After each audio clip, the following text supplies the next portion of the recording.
Chairman.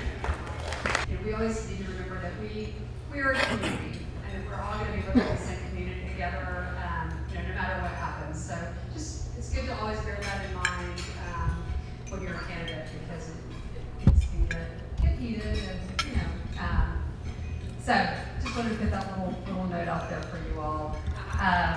So I'm going to start with Kenton Ford, and I am really reducing these because these bios are very, very long. These men are very, very accomplished, so I'm going to do my best. But he is a 27-year law enforcement officer who is now retired. He's a Navy veteran. He retired in 2018. He signed with the Sheriff's Office as a civilian jailer and then went to work at the Police Academy. He became an MCSO patrol officer and then moved up to sergeant. In 2019, Ford became the bailiff for Precinct 3 Justice of the Peace, Judge Matt Beasley's court, from which he retired in 2021, to run his business that he started in 2017 and to prepare to run for Montgomery County Sheriff. And Mr. Ford is married to his high school sweetheart, Teresa, who is also here today. And I'm going to welcome you up, Kenton Ford.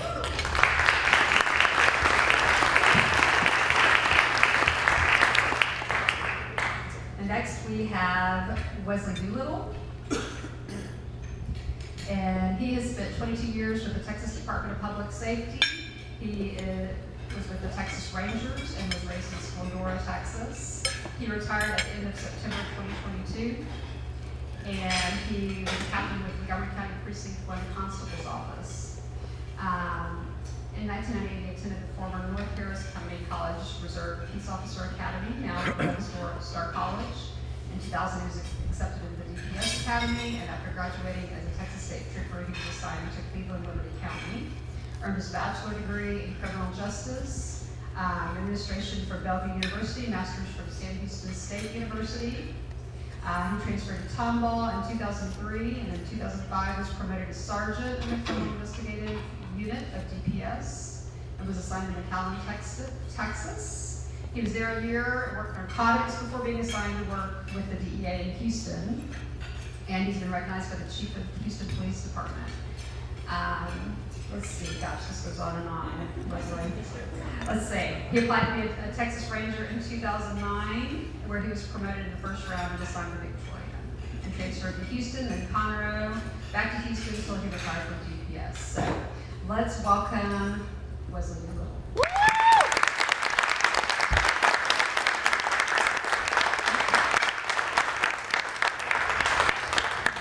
And last, but certainly not least, Sheriff Rand Henderson. He was elected Montgomery County Sheriff and was sworn into office on January 1, 2017. He's married and has 2 children. Graduated from the Texas Peace Officer Academic Licensing Academy from the Montgomery County Sheriff's Office in 1994. He was a patrol deputy, corporal, sergeant, lieutenant, and captain before being elected to the office of sheriff. He has also served as an adjunct professor of criminal justice at both Lone Star College and his alma mater, Sam Houston State University. Is a graduate of the FBI National Academy and the Leadership Command College. Holds both Bachelor of Science and Master of Science degrees in criminal justice from Sam Houston State University and a Master's Peace Officer Certification Law Enforcement Instructor License, a Crime Prevention Inspector License, and a Texas Jail License. So let's welcome Rand Henderson. We'll be sharing the 2 mics left, just so you guys know. So I'm going to leave this one here. Take a seat. And also, just a reminder, we have coffee and desserts there, so feel free to get up and grab some too. First, I want to say this is one of the most packed rooms we've had, so I know people are very interested in what you guys have to say, and I see that there's quite a few law enforcement here. So first, let's give a round of applause and thank our law enforcement.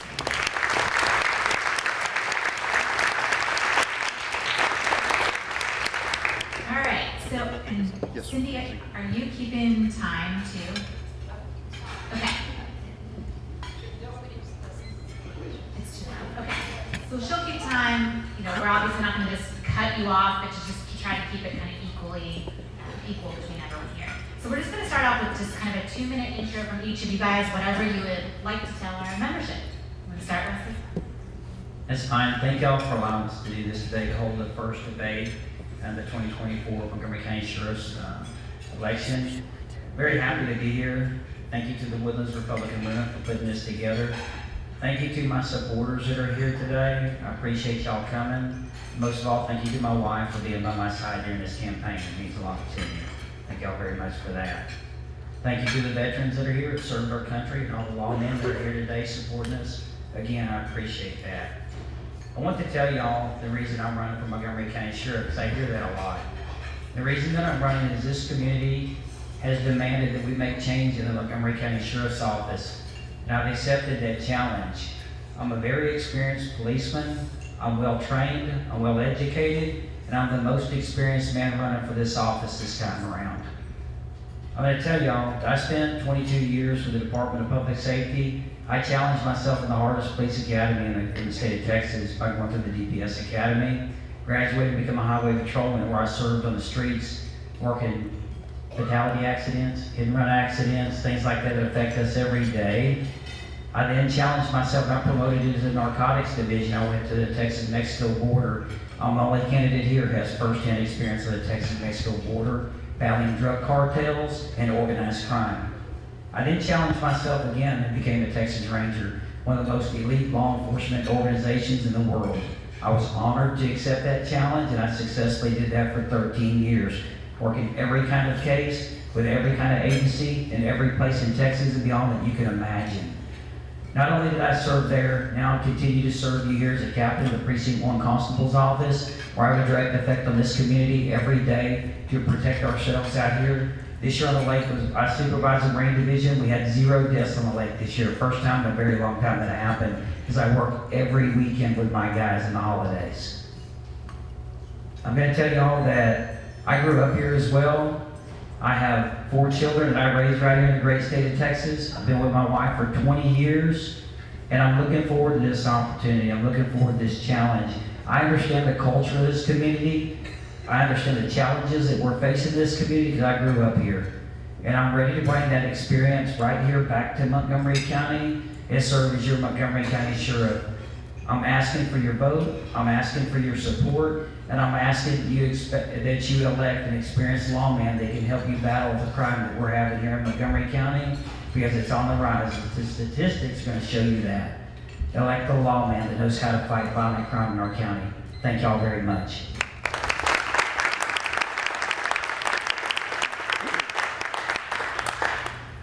Hello, are there any military veterans in the building?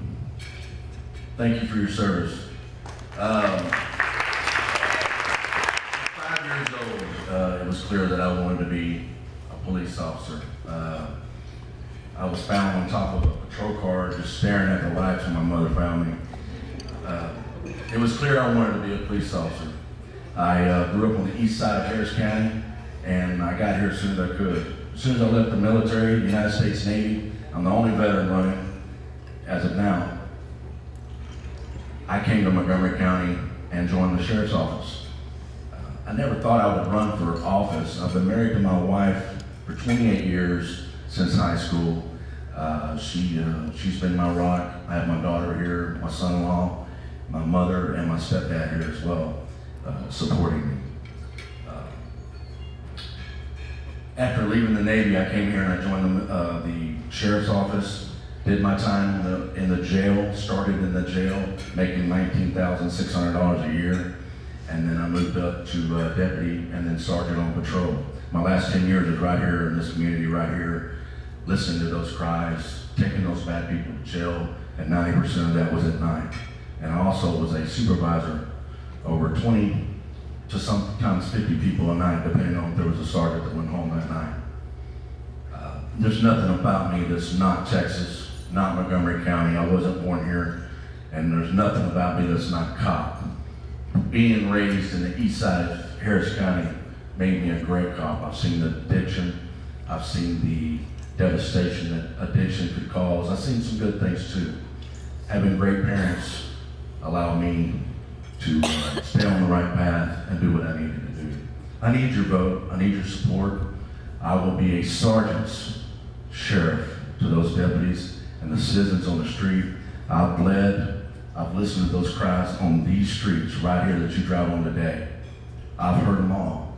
And when you forget that, you need to go. If I forget it as a sheriff, I will go. If I forget you or your son, your daughter, your grandmother, your grandfather, if I forget you, I will go. I will step down. Thank you. Keep me in your prayers. Thank you for having us. Thank you.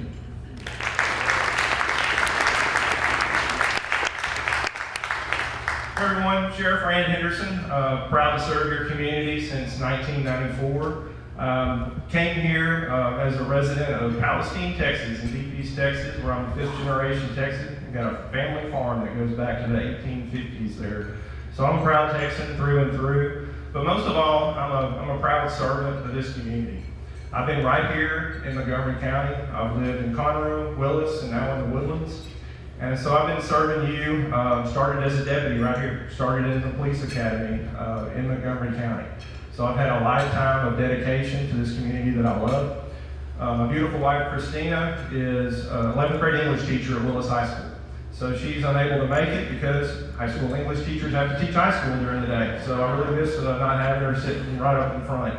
But she's my #1 supporter, and she's a native of Conroe, graduated from Conroe High School. This community remains special to me because I worship God here. My faith is strong in the Presbyterian Church, and I've got a great community that surrounds me.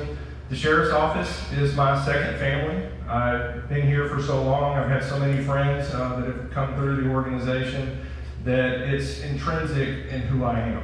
So having come up through the ranks, I knew what I wanted to do differently if I were ever the sheriff, and it's to modernize the agency. We're an agency that was stuck in time that wasn't prepared for the controversies of the future. We weren't prepared to deal with COVID. We weren't prepared to deal with Hurricane Harvey. So I'm really proud to have come into office with a vision to be the leader of public safety services in the state of Texas, to adopt core values where we never had core values before, to be a professional, accountable, and compassionate organization, and to create a strategic plan where we've never had any planning before. So everyone, both within the organization and outside, our constituents and our other government leaders can see where we're going to go with a roadmap, with a strategic plan, with 3 overarching goals and 16 strategies to get us there. So I look forward to talking to you about my campaign. And I ask for your vote, and remember, it's not until March 5th, 2024. Thank you.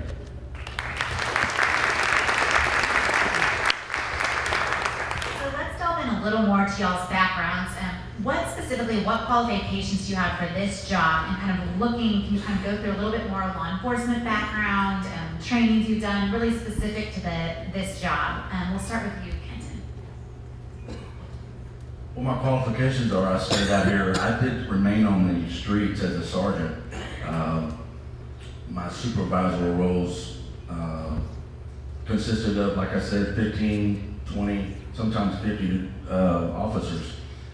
To lead, I don't have all the knowledge. I'll surround myself with people that care about this situation as much as I do.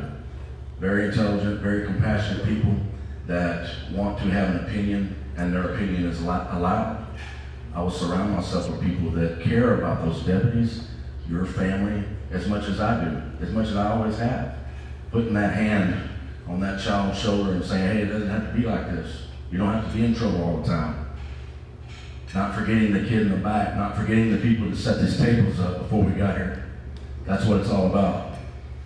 That's what makes me a leader, is I acknowledge those that are unfortunate. I acknowledge those that may not be tended to like they should. I will always do so. I will always talk to that person in the back. I will always talk to that person that needs something. Because you can see it in their face when you're on the scene. That's why I remained on the streets. I never wanted to go to detectives, because I wanted to be on the front lines where the action is. You can still smell these. You can still smell this. You can smell that. You can hear the mamas cry when that baby's dead. And I'm not talking about a baby infant. I'm talking about a baby 18-year-old. You know what I'm talking about. That's what it's all about. I'll never forget that. And that's what's going to make me a great leader. I'll surround myself with great leaders.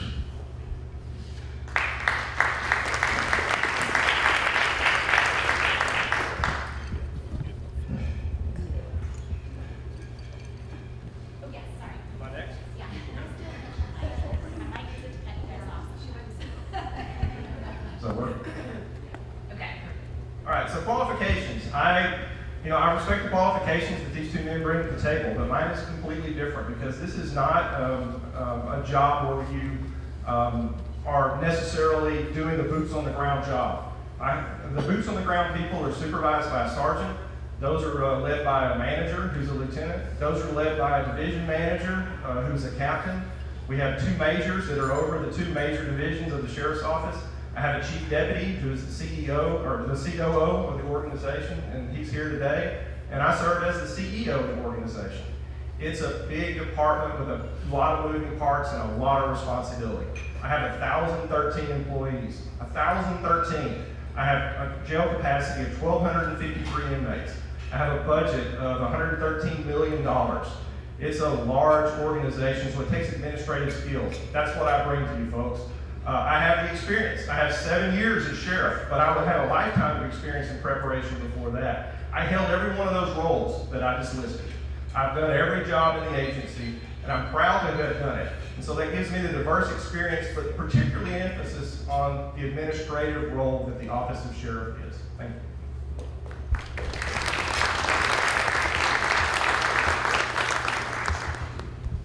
You know, I'm a person who challenges myself. I never accept status quo. I don't need other people to do the job for me. I lead from the front. I lead from the front lines, and that's what I'm going to do for you. I challenge myself. I work for DPS. I told you my qualifications there. But I didn't stop there. I continue to educate myself to make me a better police officer and qualify for the job I'm asking you to give me. While working, I earned a bachelor's degree. While working, I earned a master's degree. So I know everything I can know about what it takes to be the best policeman that I can be. So I can lead people, not manage them from the office, not a clerk with a gun, a leader, a person that's in the street doing the job that can bring that experience with them to the sheriff's department so we can protect you from the violent criminals that are coming up here from the border. That's what I bring to the table. I have over 7,000 TCOL training hours with my education and experience that make me qualified to do this job.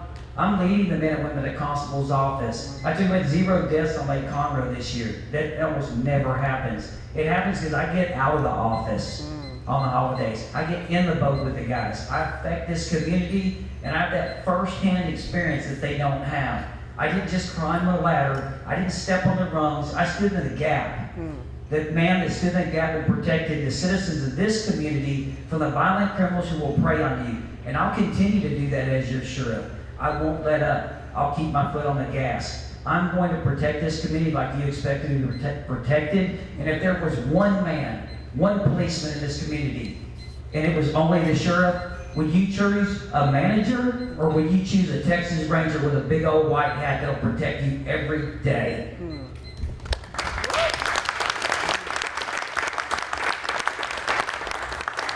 Next, I'd like to start with Sheriff Rand Henderson. So let's discuss the overall health of the sheriff's office, what policies you've implemented, or for y'all, what would you implement? Just kind of nuts and bolts of what's going on, what you would do next year. And sorry, 2 minutes is fast, but maybe we should do 2.5 for this one. We'll do 2.5. Okay. Well, it's all outlined in our strategic plan, so I'm really proud of that. We introduced that on the 100th day in office to the Commissioner's Court, and we've updated it every 2 years. You can easily download that at mcthsheriff.org. It details all the plans of what we want to do, lowering the crime rate, fear of crime, providing high-quality professional service, and keeping up with the population growth.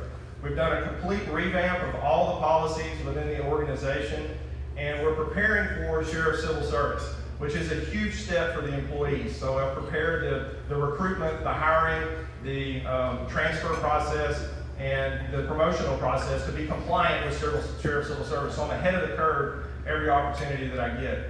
We closely monitor our quality of life crimes.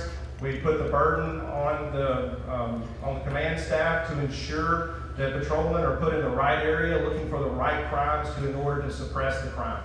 I'm really proud to have introduced a border initiative this last go-round on our strategic plan. It's something that we've been working on, but we're addressing the three-headed snake of human smuggling, human trafficking, and the drug problem, which is led by fentanyl. You've heard all about the fentanyl overdoses.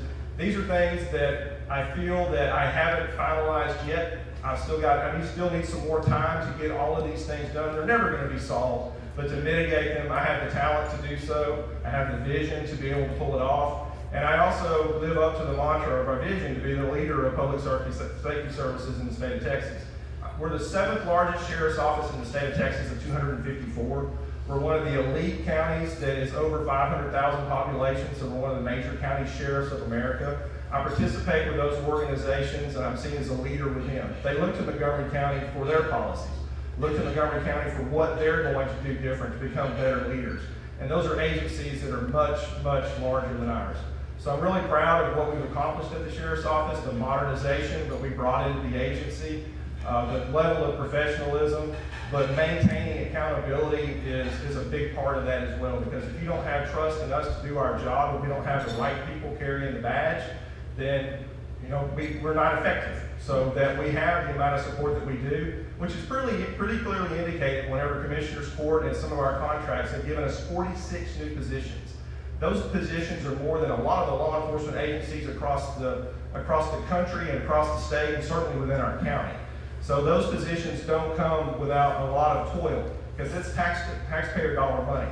So they have to have a lot of faith in us to be able to fill those positions, to be able to effectively manage those positions, suppress crime, and keep every one of you safe. Thank you.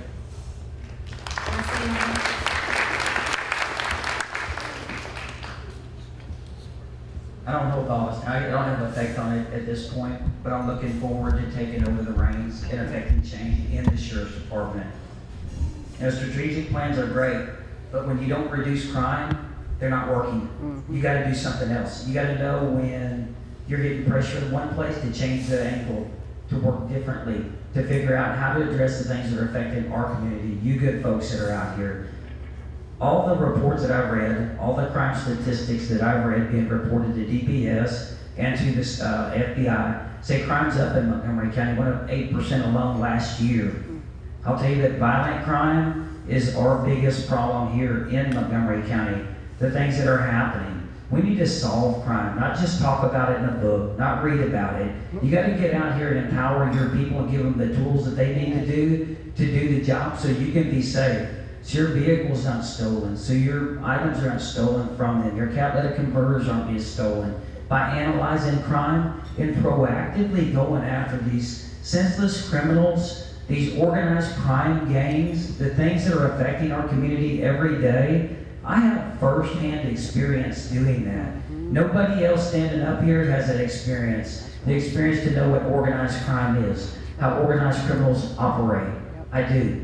I'm going to bring that to the Sheriff's Department, and I will reduce crime. Crime's gone up almost 50% in the last 6 years. Go look at the statistics. I'm going to affect the crime rate here. Actively reduce it, empower the people to do my job, to do their job, honor them, and when things are going really bad, they won't have to look for me. I'll be standing shoulder to shoulder with them, get the job done so you people can have a great, safe day. If your vehicle's stolen, we'll try to find it. If your things are stolen, we'll try to find them. If someone in your family is sexually assaulted, we'll solve it. If they're killed, we know how to solve those types of crimes. Because I'm the only one up here that can tell you that I've done it before. And I've repeated it time and time again. It's a valid process. Information solves crimes, and that's what we need to get out here on the street and do a better job for you. That's my promise to you, is I will be an effective law enforcement leader and empower my people to do their job and do the best job I can to reduce crime here in our community. Thank you. Do you want afterwards, I guess, you want a 1-minute rebuttal on the reduction in crime rate issue? Yeah, I dispute those crime rates. We're really proud of lowering quality of life crimes. We're really proud of having one of the lowest homicide rates in the nation, particularly per capita, with our organization. Our number one goal is to not only to reduce crime, but also the fear of crime. So we work really hard at that there would be an allegation that we're not working on auto theft. We're adding 3 new auto theft detectives. That was one of the only quality of life crime that actually increased was auto theft, and that's mostly catalytic converter theft. You know about that epidemic that's going on across the country. So we recognized that need, and we addressed it by adding personnel. I do empower my people. That's the whole point. I'm giving them a plan. I'm giving them the power. I'm giving them the tools. I challenge them to tell me a tool that they don't have. They're running out of things patrolmen are running out of things to ask for, and that doesn't happen by chance. That happens because of the cooperation I have with Commissioners Court, that they're willing to fund that because we have the faith, that they have the faith in us to be able to acquire those tools and use them appropriately and continue to reduce crime and the fear of crime. Thank you.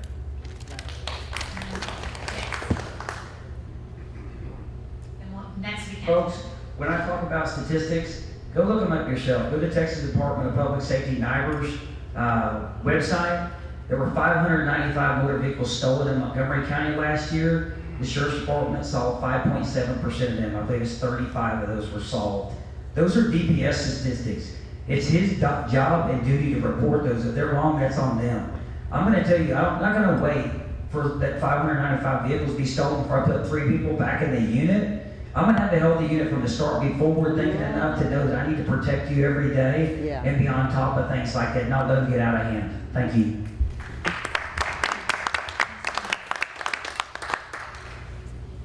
First of all, I do appreciate these two gentlemen and their service that they provided us throughout these whole years. So, the policies I have or will have will certainly revolve around employees.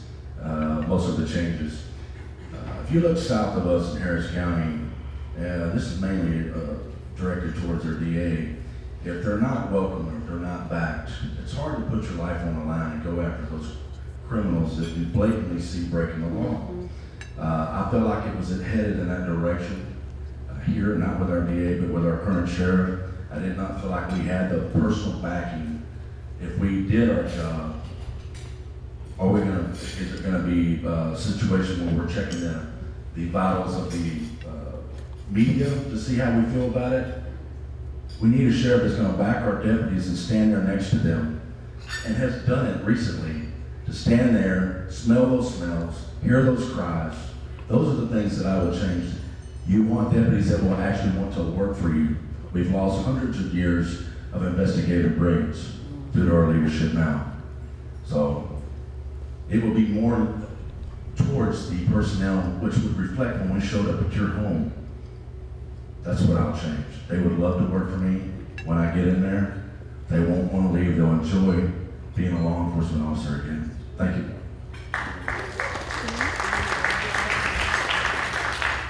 Well, I further challenge that. We've got incredible recruiting numbers that people want to come here from all over the country to work for the Montgomery County Sheriff's Office. It tells me something that people want to relocate from California, El Paso, Virginia, Colorado, recently Las Vegas. They're coming from everywhere. For the first time ever, we're recruiting from Houston Police Department and the Harris County Sheriff's Office. We've never been able to compete with them, but because of the conservative demographic that we have here, the support that we get from our community, and the leadership at the Sheriff's Office where they feel supported instead of the places that they come from, that's why our recruiting is not the issue that it is across the nation. It still works, don't get me wrong. We still have vacancies and we still struggle. But when I compare that to agencies our size across the country, particularly those that might have voted for Biden, then our numbers are astronomical. So a good Republican, conservative community is what drives a lot of this. And it's my job day in and day out to support those that are on the street. I do that with the tools, I do that with the assets, I do that with pay, and I do that with great benefits. So we work to ensure that we've got retention. Hey, folks retired. I've got 2 retirees that are next to me. You can't blame me for people retiring after a full career. Yeah, hours and hours of investigative experience left the door. I'm still here, and I want to stay here with you. Thank you. I left during the first term, so it was bad. It was very bad, and that's the reason why Wesley Doolittle was here. That's the reason why I'm here. We lost a lot of good folks, and I'm not just ganging up on the sheriff, but I left because of the administration. So I was there. I lived it. Thank you. All right, we're going to switch topics. I'm sure we'll get back to that topic again, but we're going to look, I think all of you guys have mentioned borders. So let's talk a little bit about that. We're obviously not on the border, but border issues come up here. We have illegal immigration. We have more terrorists crossing than, obviously we did, 3-4 years ago. What can your office do? I think we'll start with the sheriff and work backwards this time. What can your office do? I think that sometimes a lot of us think there's, tons and tons, and there definitely are things, but there's also things you have to work with the federal government. You're also limited in space too. So what have you done? What can you continue to do? let's delve into that issue. Yeah, I added the border initiative into the strategic plan because every jurisdiction, every county across the nation is a border community. So I've been on Fox News saying just that, so I got some criticism for it. How is every community not affected by illegal drug traffic that's applied by the cartel? How is every community not affected by human trafficking and human smuggling, which are a direct result of the border? We see drug overdoses spiking. That's now the leading cause of death in young people between the ages of 18 and 34. That's directly correlated to the border. So I've got a big campaign that we work with the governor's office and with HIDA, which is a local narcotics initiative, to ensure that we've got education, one pill kills, to try to keep folks from overdosing. I adopted 287G, very proud of that. First year in office, I adopted 287G, which is the only sovereign opportunity that a sheriff has to do immigration enforcement. So I want to know everybody that comes into the jail what their nationality is before they're released. So that's a cooperative agreement with ICE where my staff are co-certified, so they've got the same co-credential, they've got the same credentials as an ICE officer to identify every single person that's arrested in our community to determine if they're an illegal immigrant or not. If they are, before they go out the front door, we tell ICE, and then ICE works to do their job to deport them, relocate them, move them to the federal detention center, or put a hold on them once the local charges are dismissed or are adjudicated. So those are huge issues, none bigger than fentanyl. We've retooled some of our efforts with that, so now we dispatch not only homicide investigators to dead bodies that are suspected overdoses, we also dispatch narcotics investigators. It's a novel approach that the staff came up with. They didn't need me standing over them, hovering over them to tell them what to do. They came up with these great ideas. I gave them the power to run with it. Gave them the power to go do these enforcement mechanisms. I gave them the overtime and funded the initiatives that allowed them to do great things where their programs are now modeled across the country. So there's other organizations that have also changed their worldview when it comes to prostitution. What prostitute gets into the business because that's a great job? The answer is 0 people. It's because of addiction, it's because of control from a pimp. So we now work to focus on those that sell sex, those that buy sex, those that promote the prostitution, not the ones that just sell it. So with that different worldview, we're able to identify underage, those that are underage that have been human trafficked, and those that want to get out of the life of prostitution, and give them an opportunity to do just that. Kenton, you want to go next? I remember when I was working in Magnolia one night, I pulled over a van and it was full of people that had come from Mexico, and it was like deer staring at me in the headlights. And we contacted ICE. His name was Saltarelli. He came out and processed everyone once we got into the jail, and that was one of the things that I enjoyed back then, and I'm not sure if they're doing it now, and I apologize if they are or not, I don't know. We could bring Saltarelli in, and we could filter through their situation if they've been, we could figure out if they are wanted or whatever, what their status is. I think the guys on patrol, ladies and gentlemen on patrol, need to be educated. They're the most vast number out there. Also with the other agencies, the constables' offices and everybody getting together to combat the situation at hand. The numbers mean everything, education means everything regarding what to look for and how to deal with it.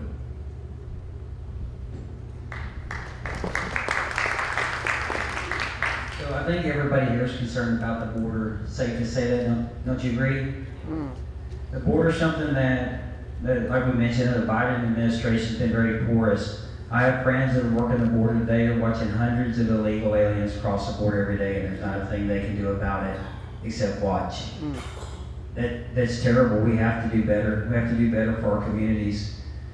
I'm the only guy here that has worked on a federal task force. I was stationed in McAllen, Texas.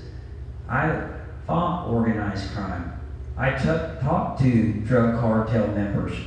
I interviewed them. I debriefed them. I did that here in Montgomery County. I did that and have prosecuted these people on the federal level. I'm pretty sure I'm the only person standing up here who ever testified in federal court on a conspiracy investigation. I'm sure of it. That experience makes me qualified to do the job I'm asking you to do. I work with all agencies, locally, state, and federal. Some of the guys that I worked with when I was a trooper, a narcotics agent, and a ranger have promoted to become SACs, leading their agencies, to become deputy directors of the Department of Public Safety. These are my friends. These are people that I worked with that have the same vision and values that you and I have, and I've got a great relationship with them. They say leadership is comprised of relationships and influence. I have great relationships all throughout the state, community on the federal level and the local level. I'll utilize every contact I have to ensure that this committee is the safest committee that can be. And I'm equally concerned about the Harris County border when they've got 1,800 open homicides and are being prosecuted and 900 people out on bond. They're gonna kill again, because I've seen it over and over and over. Last year alone, there was 115 homicides by people out on bond. Then people are coming to Montgomery County and they're preying on the people that live here. And I have firsthand experience dealing with these people, dealing with the problems that we have. And I'll invoke every measure I can to keep this community safe and elect me to be your sheriff. Thank you. So I think many of us in this room have young children, and we've all seen over the last 10, 15 years, mass school shootings. And it's just rocked really small towns, just very unexpected, situations. I know Santa Fe is just 60 miles south of here, small town kind of outside of Clear Lake area. That's actually where I was born. And when I was at DOJ, the Parkland shooting happened, and I was one of the people from DOJ Main Justice that had to sit down with the parents and meet with them. And it's, one of the hardest things I hopefully will ever have to do. You're meeting with a parent, there's not much you can say. Their child's not coming back. And we had to sit there and talk with them about the policies that DOJ Main Justice was going to do and was going to implement. What can we do in our schools? How can we harden our schools? How can we train our teachers? What about school resource officers? What do you guys, what have we done, and what would you like to do? Because again, it can happen at any school, it seems like right now. It's hard to predict where it's going to happen. Well, I think that if you look at most shootings, they find a soft target. You have to pay for it. I'm sad to say that's more tax dollars. If we could rearrange the things, that's fine. But you have to pay for it. You have to protect the kids. You have to add things to the school buildings that protects the kids. Sometimes though, when you toughen up a school building, it's hard for us to get in. So you have to, you have to figure that out as well. Mainly, I think if it's a hard target, they're not going to come there. You show me most of these school shootings and active shooters in any public place, it's a soft target. No one's carrying weapons. No one's there to protect themselves, and their victims that just sit there and die because no one was there to protect them. We have to protect the kids. Fill them up with officers at each corner, I say. I'm all for that. Not just any officer, but officers that will do well with kids. Officers that really want to do that, and they know the mission is to protect those kids. You pay for it. Instead of building this and that and putting somebody's name on it, spend some money towards security for our schools and protecting these kids. They have no idea what's going on. They don't know why their mother's not coming. All they know is all this stuff's going on, and then they're dead. That was one of the worst things that happened in Uvalde, and I can still see the images in my head. They should have been protected, and they weren't. I'm ready. Load them up with officers, great officers that will protect these kids and lay their lives on the line, but you gotta pay them. You gotta pay for it. Thank you.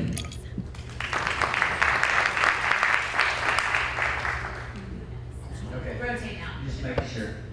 Is this on? How many people in here are armed? I think we're probably not a soft target here today, right? Anywhere in Texas, there are no soft targets. We prey on kids because they can't defend themselves, right? Cowards do that. Yeah. Criminals do that. Yeah. I'm glad to see the state implement things that we're going to have an armed officer at every school. That's something they did that I think makes us all feel a little bit better. But I'll tell you, there was an armed policeman at Santa Fe. Again, I'm the only policeman up here who's investigated a mass shooting. I've been on the scenes. I attended every autopsy for everybody who was killed in Santa Fe. Nobody else here has done that. I'll tell you, the images in my head probably outweigh the things that he saw on TV. I've done this in this community, and I have the experience here. Again, I think that nothing outweighs experience. You can get an education, you can go to training, but until you implement those things and put them to work, you don't really learn how to do it. I think we all can say that in our careers and in our lives. I do know that school security is something that we take very seriously. I think all of us up here do. I don't think that's unique to any one individual. But as the sheriff, I will do everything that I have in my power to make sure that our children are safe. To make sure that if crime comes our way, if criminals try to prey on our children, that we do everything we can to stop them and to prevent that from happening. And if it happens, just know that I have the experience, I have the contacts, that when things become static, to make sure it's properly investigated, and that I won't give those cases up to the federal government. I won't give them up to the agencies that won't work well with us. I'll work with the state agencies, with the Texas Rangers, who always investigate school shootings and mass shooting in Texas. I'll tell you that my contacts are great there. I was a highway patrolman with the chief of the Texas Rangers. He's a personal friend of mine. And I think that having that contact with him and bringing that experience and in context of Montgomery County does nothing but benefit y'all. I stand ready to do this, and I'm asking for you to elect me to this position so I can have a bigger effect on our community and help you every day. Thank you. Well, once again, I don't want to tell you what I'm going to do. I'm going to tell you what I have done. So, as sheriff, right after the Santa Fe shooting, was approached by Representative Toth. Representative Toth's office put together a meeting with Senator Creighton, with the superintendent of Conroe Schools, District Attorney Brett Ligon. So we all came together and said, what can we do different here in Montgomery County that everyone else is not doing? Where are they failing? Well, what we came up with is there's no plan. So once again, we were failing to plan just how we were going to address not only school shootings, but all types of special threat response. So we came up with a special threat response plan. We have a signatory for every police chief, every law enforcement agency, the EMS, and the fire department, that we've all come together and agreed this is what we're going to do. From training to addressing the active shooter while it's going on, to media, to demobilization, to reunification and notification of family. And we exercise that. We just did it a couple of weeks ago at the Willis Pavilion. It might have been interrupted by the traffic flow there. We had a large-scale exercise put on by the Department of Public Safety and the FBI with us as the lead agency, and exercising exactly what we would do in an active shooter scenario, hitting all of those points all the way through, because we have a plan, and we know what that plan is going to be. We can exercise and make sure. So exercise got even better when we determined that we had a school that New Caney ISD had walked away from and just left it as it was. We go into the school in New Caney, and it's as the kids had just left in the Bellages room. There's lunch menus on the wall. There's desks that are still in place. And so we worked with the state legislature to get 22, I think the number went up. At one time it was $22 million from the state legislature to not only buy the school as an active shooter training facility, but to refurbish it with bunks and dorms. Thieves had ripped out some of the electrical and air conditioners. We replaced all of that, or in the process of replacing all that. And so we will have the premier active shooter training facility in the nation. It's pretty cool, right here in Montgomery County. So I'm not telling you what I'm going to do. I'm going to expand on that. We're going to get better. We're going to ensure that we're the most prepared agency to deal with any kind of an active shooter threat response plan. But we're also, we took over the Willis ISD school contract. They were dissatisfied with the service that they were getting, and so they wanted to step it up a notch. So they went with the sheriff's office, and they just added 5 new personnel to that school district because they have faith and trust in us to be able to protect the students at Willis ISD. I have 2 kids that went to Willis. My wife teaches there. That means a lot to me, but I work with every police chief across the county to ensure all of your children are safe as well. Most of us in the room hope that we never have to interact with law enforcement, but we want you there when something happens. So we all just talk about kind of the basics. You still here? Yeah, the basics about the crime in this area. what are we hearing the most of? How do you plan to address it? And then looking kind of at a budget, at your budget too. I mean, we just talked about this last topic. I'd love to put an SRO in every school, but budget-wise, we probably can't do that unless we get some federal grants or state grants. So, you know, when you're taking away from one piece to put bulk up harden the schools or harden up our, you know, churches that are getting similar pushback, you know, where do you take that away from somewhere else? So I guess just kind of an overall, what crime you're seeing here and how you would, with your budget, be able to address that. You want, who was next? I think Wesley, you're next, right?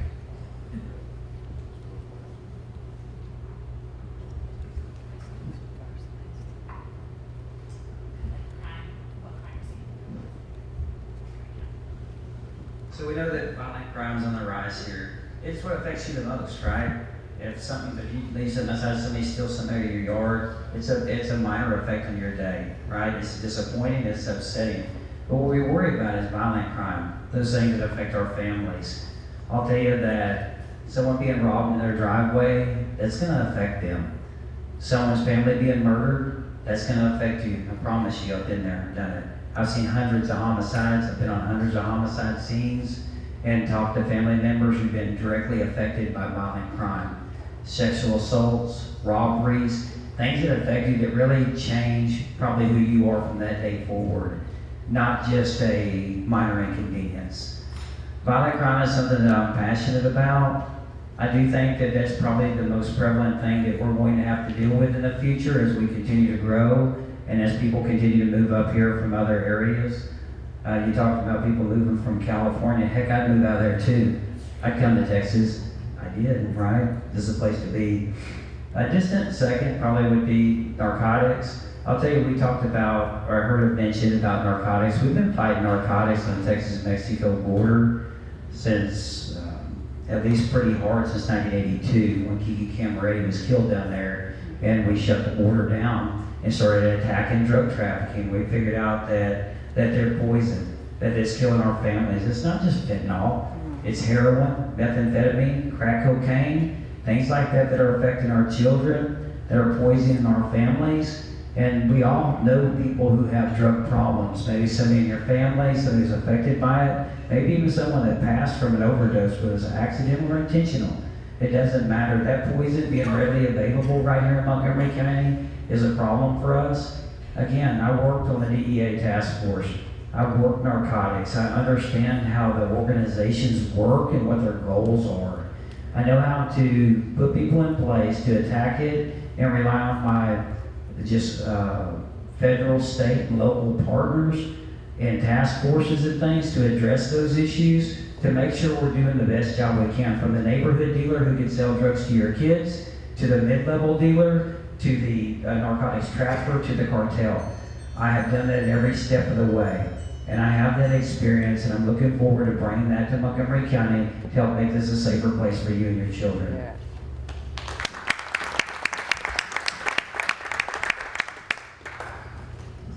One of the best stories I have is while working here in the Woodlands, we had a call of a gentleman that was robbed and beat up by 3 gentlemen from Houston here at the 24-Hour Fitness. And most of the time, when they commit these crimes, their goal is to get out of Montgomery County and head back to Houston. Usually it's, if you don't catch them within 5 to 10 minutes, they've gone through the net. Well, I sat there, and the gentleman did one of the best things that most victims do not do, is he remembered about 3 of the digits on the plate and the color of the car. And he was way off on the car, but it was 30 minutes. I was sitting on the freeway. I got him. The car was stolen, carjacked from 3 people that were out on bond, a low bond out of Harris County for horrendous crimes, and we caught them. And I think the key is that we have sergeants, lieutenants, people that are running the agency that have that skill to go find them. They asked me, "Sergeant, how'd you?" I said, "I found him. I find him. That's what I did. That's what I do. I'm a great cop." So when I saw him, we went down. We had, I don't know how many police officers. It was actually kind of fun. It was great to be involved in something so big. And when we got back, that old man hugged me, And we had a good talk. I said, he did the job. He's the one that actually caught him because he had a little bit of information that we passed on. The key is his numbers and the kids out there doing it and knowing where they are and where they're going. I did it right here. I didn't need any graphs or anyone to hint me in any direction. I know where they're going. That's what you pass on to your troops, and that's who needs to be on the streets. Thank you. So we're addressing crime with technology. So we're trying to work harder, work smarter, not harder. And one of the methods that we're using for that is CompStat. So CompStat is a theory that we adopted from New York that y'all drive around all day long. You look through the windshield of a car. How many criminals do you see? You see traffic offenses. You see people running stop signs, right? How many sexual assaults have you seen? How many robberies have you ever actually seen by driving around in that car? Well, cops drive around looking through the same windshield. There is no magic windshield. So we try to tell them through the stats where crime has happened, where crime may occur in the future, and what the criminals look like, where the suspect information is for the crimes that have been committed. That's CompStat. It's putting the cops in the right places to address crimes before they happen. Past performance may indicate future results is what we're dealing with. So we've stood up the Real-Time Crime Center, which is a war room that takes all the analysts in the agency. They also have dispatch experience. So as soon as a crime happens, just like Kenton said, when that robbery happens, patrolmen have a tendency to drive straight to the scene. So we taught them not to do that, that you cast a wider net. And we do that with license plate readers. We do that with strategically placed cameras. And we do that with intelligence as to where they're going. Most of the time, yeah, they're going back into Harris County. But probably our best strength is not technology, other than maybe social media and TV, is our reputation. So the district attorney and I work together as force multipliers. The constables and other law enforcement agencies and I work together as force multipliers. Together we're stronger than the sum of our individual parts. And through that, we send a message to the criminals. That's why Judge Keogh chose to put a billboard coming up from Harris County. He addressed it. Criminals! You're in Montgomery County. We prosecute. We were going to apprehend you and prosecute. So I'm so proud of Judge Keogh for having done that, and I'm proud that we have that reputation. We monitor all of our inmates' phone calls. So we know this is real because we hear them say it. It's like, hey man, you got busted for robbery. Yeah, last time I got deferred adjudication, so I got out really quick. That's not the right word, it's adjudication. So I got out really quick in Harris County. He goes, yeah, but you're not in Harris County. You're in Montgomery County, dude. And they will literally get upset. They will cry. They'll start making additional phone calls. What have I done? Well, what you did in Harris County that resulted in probation, in Montgomery County, you're going to prison. And we're really proud of that reputation. That's how we keep our crime down, and it's because of your support. I think we're going to do closing now. I don't think there was a rebuttal point in that, but thank you. So we're going to do a quick closing. I probably have like 10 other questions here, but why don't we start off? Why don't you start with closing? And you can do check. So again, Ivor stats showed that out of 72 robberies, 14 were cleared for about 9%. So you can't clean the fish you don't catch. They're bringing fish to the district attorney's office that are fish that they caught. The other ones aren't. The others still out there robbing people. So you have to do your job all the way around. You have to catch them. But folks, I'm not just a professional politician or a clerk with a gun. I'm a seasoned lawman. I'm capable and ready to serve you in the war on crime here in Montgomery County, to protect every inch of Montgomery County, to work with our constables, every constable, not just the ones I like. I'll spend my time and your tax dollars fiscally and responsibly with you and your safety in mind. I'm asking you to elect me to be the Montgomery County Sheriff. I'm not just a Texas Ranger with a big old white hat. I've got a lot of experience under this hat, and I'll continue to wear it because I've earned the right to do that as a Texas Ranger. And I'm going to continue to do it because it stands for the same things you stand for. Integrity, honesty, doing what you say you'll do, looking a man in the eye when you shake his hand, and having authentic leadership, and knowing that I will benefit you in this community by being your sheriff. I'm asking for your vote. I'm asking for your friends and your family's vote. Please elect me to be your sheriff in Montgomery County next year, and I promise you I will not disappoint you.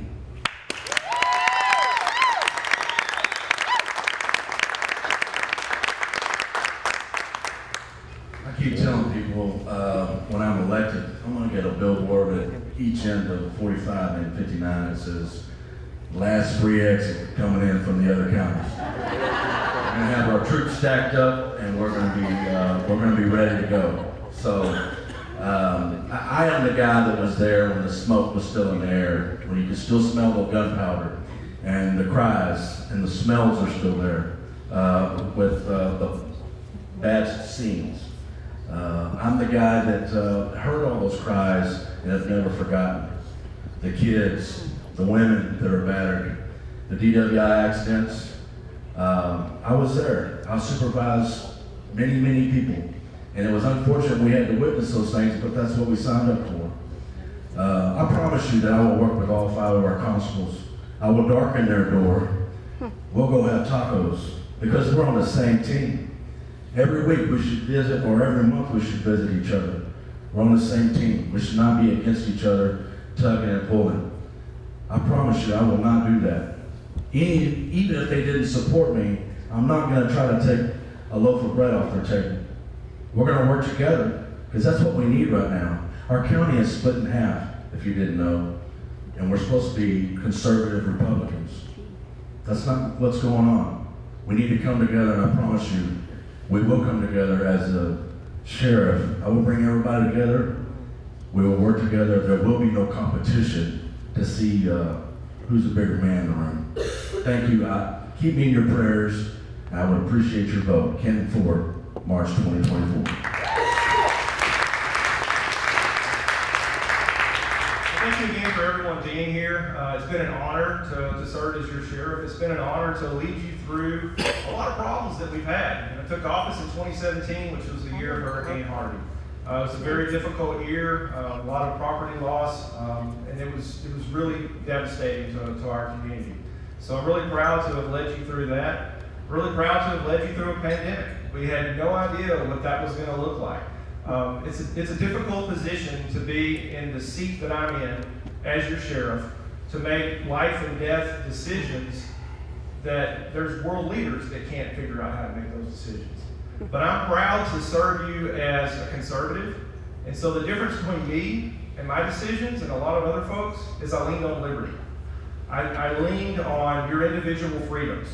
And I am proud to say that we didn't make a single arrest during all the crazy orders that came down, both at the federal and the state level. I'm proud that we didn't issue a single ticket because I leaned on liberty. I've got some fantastic mentors, one of whom is Sheriff Richard Mack of the Constitutional Sheriff and Peace Officers Association, who's endorsed me 3 times now. I look to him for guidance. He gave me good grades. I'm pretty proud of that. He came and hosted his first conference in the Woodlands in Texas, and I'm pretty proud to have been his host. We have dealt with the social justice movement after the George Floyd murder. Tough days. I mean, across the country, people were hating law enforcement, something that we live and breathe, something that's so important to us is our reputation as law enforcement. But what I was most proud of is I prepared the agency. We were ready for this because of community policing. We had done the time to put in the trust factor with our constituents, with our community, with our residents. So when it came time that these protests happened, even the lefties that were doing the protests, they would say, well, we're not protesting y'all. We're not protesting the Montgomery County Sheriff's Office. We're protesting them, those other agencies who are doing the wrong thing.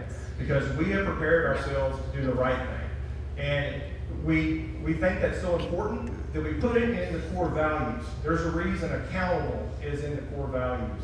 Is we're going to train you, we're going to teach you, but we're going to expect good results. We're going to expect that our personnel live up to your standards. We're nothing without your support. We must have your support in order to carry a gun, in order to take a life, in order to take somebody's liberty from them. That's something we don't take lightly, and I drill it into the heads of our personnel on a regular basis. We're a conservative organization serving you, and I'm a conservative sheriff that wants to continue to serve you. I ask for your support. I ask for your vote. March 5th, 2024. It takes more than a big hat to be a sheriff. So I got a little different image. I do things a different way, but I'm proud of the way I serve because I'm authentic, and I do it my way. Thank you so much for your support and continued support.